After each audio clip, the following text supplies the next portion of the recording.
You're listening to the Daily Sales Tips podcast, and I'm your host, Scott Ingram. Today, I've got another short clip for you from my interview with Angie Donato, the top global achiever at Gartner last year. Listen to this. Something that's kind of striking me, and maybe I'll come back to another guest and drive some parallels here in a minute, but looking at your performance, it's probably on average, right? You're doing twice as much as a more kind of middle of the road seller at Gartner. And it's not like you're working 70 or 80 hours a week, right? You're building in kind of time. And again, coming back to this intentionality kind of piece, how is that? Why is that? Well, I think a lot of it has to do with the idea that the preparation piece, right? Where I'll spend more time there. I think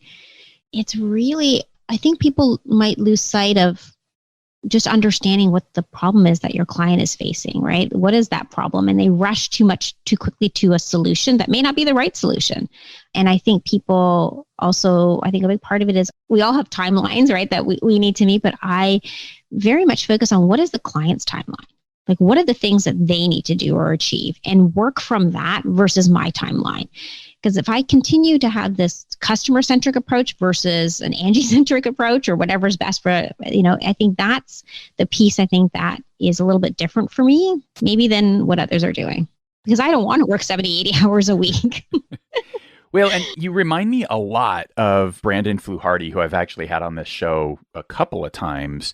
And he'll actually be presenting at our summit in October, and his talk is titled 7 Steps to 7 Figures. And so much of what Brandon is about is, really creating this space, like taking care of yourself, taking care of your mental health. And what I see as parallels for both of you is, it isn't this, all out hustle kind of approach. It's much more about the thoughtfulness, right? It's the thoughtfulness around, right, exactly. Let me make sure that I'm taking care of myself and my family so that I'm in optimal shape to serve my customers. And then when I'm with my customers, I'm with them, right? I've done the prep. I love your talking about the hypothesis, right? Like I'm going to come with an idea and let's flesh that out. Let's see if we can validate that and make sure that I'm on the right track to put together the right solution. Because if the hypothesis was wrong, well, you're definitely pitching the wrong thing on the other end. Exactly.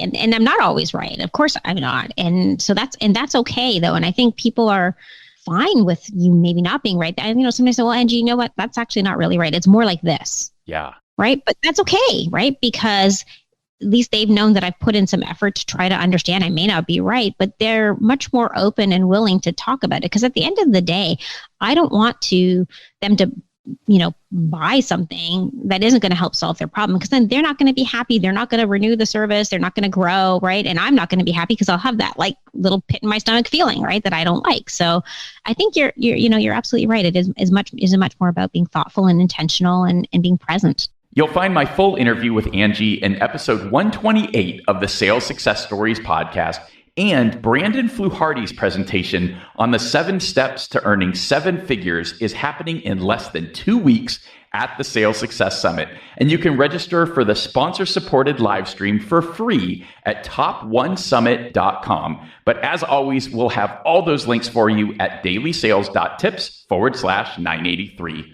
Once you've clicked over there, be sure to click back here tomorrow for another great sales tip. Thanks for listening.